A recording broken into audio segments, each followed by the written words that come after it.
Wayanad കായക്കുന്നിലെ Joseph തോമസിന്റെ വീട്ടിലെ 1 മാസം പ്രായമുള്ള പശുക്കിടാവ് ഇപ്പോൾ നാട്ടിൽ താരമാണ്. പശുക്കിടാവിന്റെ നെറ്റിയിലെ വെളുത്ത പാടിന് മിൽമയുടെ ചിഹ്നവുമായുള്ള സാമ്യമാണ് ഇവളെ നാട്ടിലെങ്ങും പ്രശസ്തയാക്കിയത്. തൊഴുത്തിലെ 5 പശുക്കളിൽ ഒരാളായ മാളുവിന്റെ ഈ മകൾക്ക് പേര് കണ്ടെത്താൻ ജോസഫിനും കുടുംബത്തിനും രണ്ടാമതൊന്നും ആലോചിക്കേണ്ടി വന്നില്ല. മിൽമ എന്ന് തന്നെ അവരതിനെ സ്നേഹപൂർവ്വം വിളിച്ചു.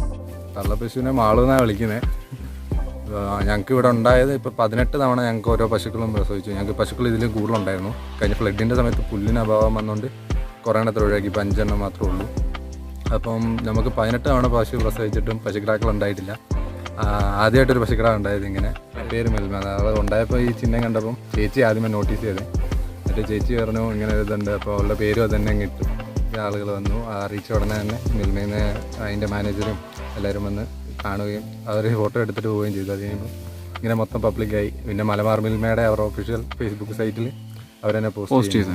അങ്ങനെയാണ് എല്ലാവരും അറിയുന്നത്. അങ്ങനെയാണ് ഇപ്പോൾ എല്ലാവരും അറിഞ്ഞ് കേട്ട് വരുന്നത്. ഇപ്പോൾ നമുക്ക് 5 പശുക്കളുണ്ട്. അപ്പം 70 ലിറ്ററോളം ഡെയിലി സൊസൈറ്റിയിൽ കൊടുക്കുന്നുണ്ട്, അളക്കുന്നുണ്ട്. ഇത് ജേഴ്സി HF ക്രോസിൽ വന്നേക്കുന്ന ഒരു പശുക്കളാണ്.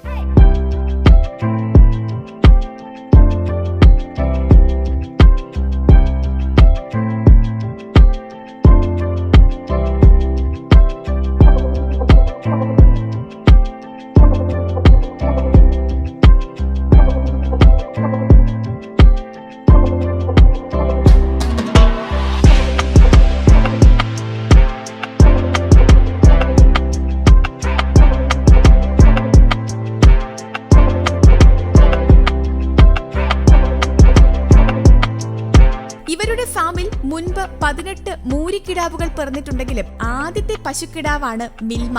ഈ വിശേഷം മിൽമയുടെ തന്നെ ഫേസ്ബുക്ക് പേജിൽ വന്നതോടെയാണ് സംഗതി ലോകമറിഞ്ഞത്. മിൽമ ഇപ്പോൾ തൊഴുത്തിലും പറമ്പിലുമെല്ലാം തുള്ളിച്ചാടി നടക്കുകയാണ്. കൂടെ കളിക്കാൻ 5 ജേഴ്സി പശുക്കൾ മാത്രമല്ല 2 പോത്തുകളുമുണ്ട്. പിന്നെ കുറെ ആടുകളും വിവിധ തരക്കാരും രാജ്യക്കാരുമായ കോഴികളും. News desk, Kerala Kaumudi.